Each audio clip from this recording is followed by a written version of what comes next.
quiet heart of Wisconsin lies a small town called Plainfield, a place once known for its peaceful farms and friendly faces. But in 1957, that calm was shattered by a discovery so disturbing it would change American crime history forever. This is the story of Ed Gein, a man whose loneliness, obsession, and madness turned horror into reality. Ed Gein was born on August 27, 1906. He grew up on a remote farmhouse with his older brother Henry, an alcoholic father, and a mother who ruled their lives through fear and religion. Augusta Gein taught her sons that women, except herself, were evil, instruments of sin. Her twisted teachings would become the seed of Ed's obsession and his eventual descent into darkness. After his father died, Ed worked odd jobs in the small community, quiet, polite, the man who never hurt a fly. But the farmhouse grew darker when his brother Henry was found dead under mysterious circumstances during a brush fire. There were bruises on Henry's head, yet the death was ruled an accident. Then, in 1945, Augusta Gein, the one person Ed truly loved and feared, passed away. Her death broke him. In that lonely farmhouse, his world collapsed into silence, and his imagination began to twist into something terrifying.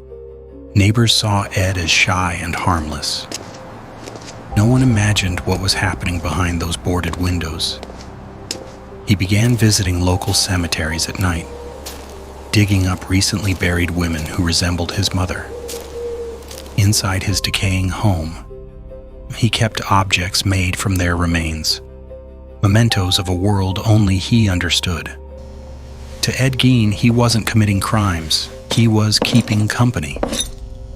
On November 16, 1957, Plainfield's hardware store owner, Bernice Worden, disappeared. Her son Frank returned to find blood on the floor and a receipt, the last sale she made that morning for antifreeze. The name on the slip was Ed Gein. That night, deputies drove out to Gein's isolated farmhouse. The snow crunched under their boots. The house stood silent. No lights, no movement. When an officer opened the shed door, his flashlight caught something hanging from the rafters. It was Bernice Worden. Inside the house, investigators found horrors they could barely describe. A lifetime of madness laid bare. Ed Gein was arrested without a fight, calm and expressionless, as though nothing had happened. In the interrogation room, Ed Gein spoke with eerie politeness. He confessed to robbing graves, to his projects, and to the murder of Bernice Worden and of Mary Hogan, a local tavern owner who had vanished 3 years earlier. Investigators realized that Ed's obsession was far deeper than anyone could imagine.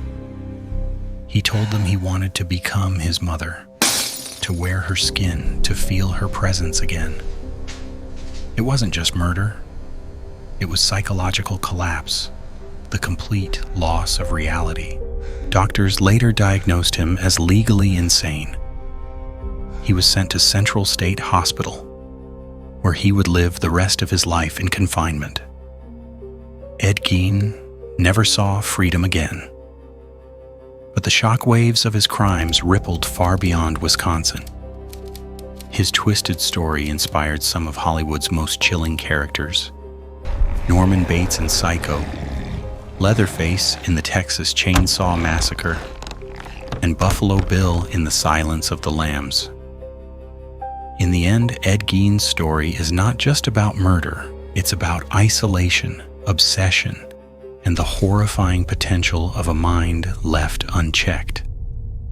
His crimes changed how America saw madness, forever linking the quiet town of Plainfield with the darkest corners of human psychology. Even decades later, the name Ed Gein still sends a chill through the spine of anyone who hears it.